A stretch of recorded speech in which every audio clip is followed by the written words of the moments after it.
It's one of the largest shakeups in the real estate industry in decades. New rules go into effect this weekend that will change the way homes are bought and sold across the country.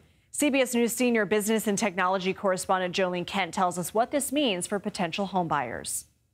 Buyers, sellers, and agents are all going to be feeling the effects of this settlement starting this weekend. And the idea here is to increase transparency after a major antitrust lawsuit. Now, first, you're going to see a big shift in agent commissions. Real estate agents normally charge 5 to 6% commission, and they would split that now with the buyer's agent that is typically paid by those selling the home. Now, under this new rule, buyers and sellers will now have the opportunity to negotiate costs with their respective agents. That means buyers may pay the commission fee to their real estate agents.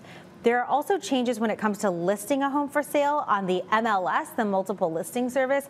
That's that ubiquitous tool that helps real estate professionals share and learn about properties.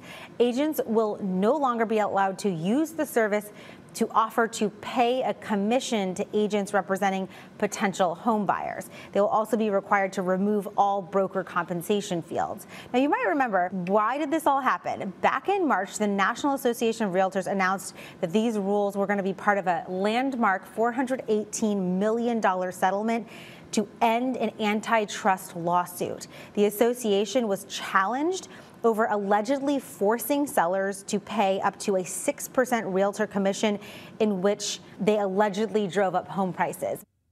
And Jo Ling Kent joins us now. So, Jo Ling, who benefits the most from these changes?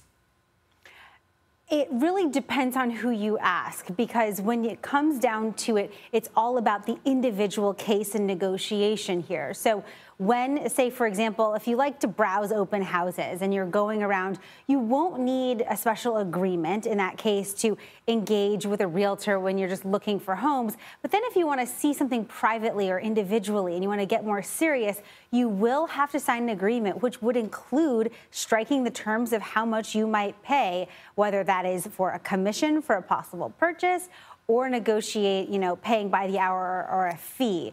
But according to Sotheby's, when you are browsing, you're still free to do that.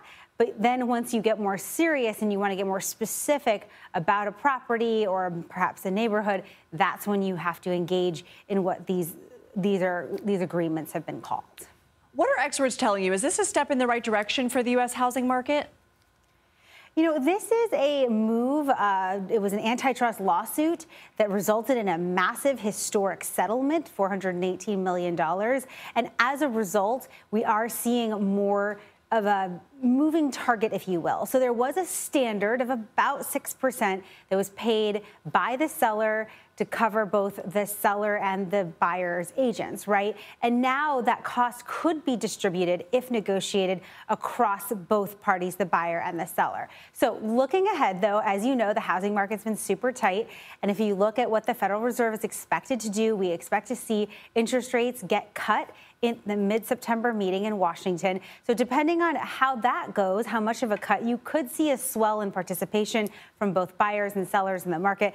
And these complicated rules certainly have a lot of agents that I've been talking to trying to figure it out as they go along, and buyers as well. And of course, sellers wondering, okay, how much should I be pricing a home now? What kind of agreements should I be striking? So there's a lot of big question marks as to how this is going to play out, but certainly expect a lot more action in the housing market as that interest rate comes down.